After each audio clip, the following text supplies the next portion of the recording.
14 ఏండ్ల కల తీరింది. దేశ పబ్లిక్ కళ్ళు చెమ్మగిలినాయి. అందరి కళ్ళాలంగా ఆనంద బాష్పాలు రాలినాయి.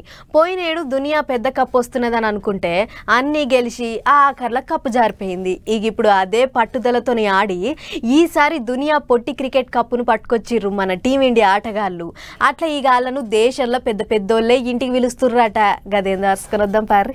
ఎప్పుడెప్పుడు వస్తారా అని టీమిండియా ఆటగాళ్ల కొరకు దేశమంతా ఎదురు చూస్తుంటే బేస్తార నాడు పొద్దుగాలనే ఢిల్లీ విమానాల స్టేషన్ ల గాలి మోటార్ దిగిర్రు. ఒత్తుడుతోనే అభిమానులు ఎదురుగా పోయి ఎదుర్కొన్న ఇట్ట ఆటగాళ్లను. ఢిల్లీలో దిగుడే ఆలస్యం, చక్కగా మా ఇంటికే రావాలని పిలిచిండట మోదీ సారు. అందుకనే అందరికందరూ బస్సులు కట్టుకొని చక్కగా మోదీ సార్ ఇంటికి పోయిర్రు. ఈ గాళ్ళను చూడంగానే మస్తు సంబరం అనిపించినట్టున్నది ప్రధాని సార్కు. పాయలం కొద్దిగా మాట్లాడిండు. వాళ్ళు పట్టుకొచ్చిన దునియా కప్పు, గదే వరల్డ్ కప్పును సార్ చేతుల్లో పెట్టి ఆటగాళ్ళందరూ మోదీ సార్ తోని ఫోటోలు దిగిర్రు. ఆటంక ఇగో ఇట్ట ఆటగాళ్ళందరినీ చుట్టుముట్టు కూసోబెట్టుకొని నవ్వుకుంటా ముచ్చట్లు చెప్పిండు మోదీ సారు. ఇట్ట ముందుగాల టీమిండియా కోచ్ రాహుల్ ద్రావిడ్ కాంచి మొదలు పెట్టిండు.